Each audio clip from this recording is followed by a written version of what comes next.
আসসালামু আলাইকুম। আপনাদেরকে অনুরোধ করছি এই ভিডিওটা অবশ্যই শেয়ার করে দেবেন। যে ভাইরা মাদ্রাসায় সহযোগিতা করতে ইচ্ছুক, প্রতি মাসে একটি করে চালের বস্তা। একজন ভাই পেয়ে গেছি, আরো দুইজন ভাই দরকার। যদি হয়ে যায় মাদ্রাসা পরিচালনার জন্য আমাদের মহতামিম আরিফ ভাইয়ের জন্য একটু সুবিধা হবে। বন্ধুরা, আমি এই মুহূর্তে চলে আসছি আমাদের আয়েশা সিদ্দিকা মহিলা মাদ্রাসায়। আপনারা জানেন যে ইতিপূর্বে আমি একটি ভিডিও দিয়েছিলাম, আমাদের মহতামিম আরিফ ভাই এখানে আছেন। আরিফ ভাই বলেছিলেন যে তাদের মাদ্রাসায় চালের বস্তা প্রয়োজন। তো আমার পেজের একজন শুভাকাঙ্ক্ষী, আমার ফলোয়ার, এই ভাই মাদ্রাসার জন্য প্রতি মাসে একটু চালের বস্তাটা দেখাও, প্রতি মাসে একটা করে চালের বস্তা তিনি দিবেন বলে আজকে আমার মাধ্যমে, আমি বলছিলাম যে আরিফ ভাইয়ের মাধ্যমে আরিফ ভাইয়ের কাছে সরাসরি টাকাটা দিয়ে দেওয়ার জন্য, তিনার কথা হচ্ছে আমার কাছেই পাঠাবে, আমি নিজেই দিয়ে আসতে হবে। ভাইকে অসংখ্য ধন্যবাদ মাদ্রাসার সহযোগিতায় পাশে দাঁড়ানোর জন্য। তবে আমার অনুরোধ থাকবে, যদি ভাইয়ের কাছে সরাসরি দিয়ে দেন তাহলে আমার আর কষ্ট করে আসতে হয় না। তবে আরো একটি অনুরোধ, এই ভিডিওটা অবশ্যই একটু শেয়ার করে দিবেন। আমাদের একজন ভাই হুজুরের চাহিদা ছিল প্রত্যেক মাসে যেন তিনটা চালের বস্তা মাদ্রাসায় দেওয়া হয়, তিনজন ভাই যাতে দেয়। তো আমাদের একজন ভাই আসছে, আরো দুইটা ভাই দরকার। আপনাদেরকে অনুরোধ করছি এই ভিডিওটা অবশ্যই শেয়ার করে দেবেন। যে ভাইরা মাদ্রাসায় সহযোগিতা করতে ইচ্ছুক, প্রতি মাসে একটি করে চালের বস্তা। একজন ভাই পেয়ে গেছি, আরো দুইজন ভাই দরকার।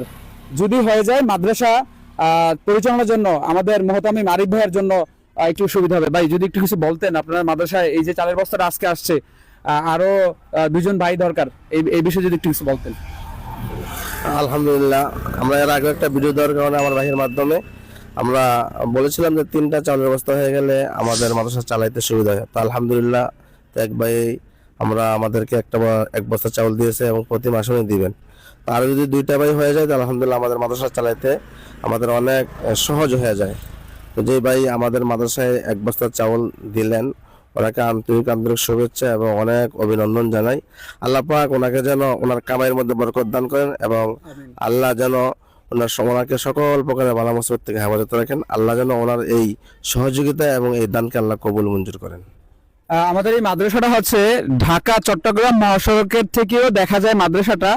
এটা হচ্ছে আয়েশা সিদ্দিকা মহিলা মাদ্রাসা, রায়পুর স্ট্যান্ডের সাথেই।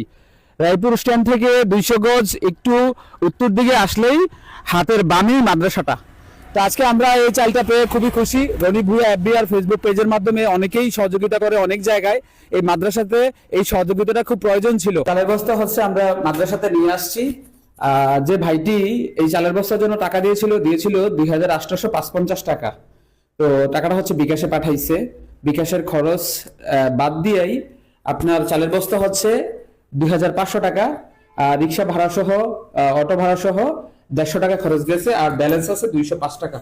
তো আমি মাদ্রাসা কর্তৃপক্ষ মহতামিম ভাইয়ের কাছে, আরিফ ভাইয়ের কাছে 205 টাকা দিয়ে দিচ্ছি। ভাই হ্যাঁ জি, আপনি চালের বস্তা আর ব্যালেন্স টাকাটা বুঝে পাইছেন? হ্যাঁ, যে আমি যে ভাই প্রবাসী ভাই চাউলের বস্তা এবং টাকা দিয়েছেন, আমি চাউলের বস্তা এবং ব্যালেন্স বুঝিয়ে পাইছি। ধন্যবাদ, জাযাকাল্লাহ খায়ের। যেখান থেকে এতক্ষণ ভিডিওটি দেখছিলেন অবশ্যই একটা শেয়ার করে দেবেন। দেখা হবে এরকম অন্য কোনো সামাজিক কাজ দিয়ে। সবাই ভালো থাকবেন। আল্লাহ হাফেজ। আসসালামু আলাইকুম রহমতুল্লাহ।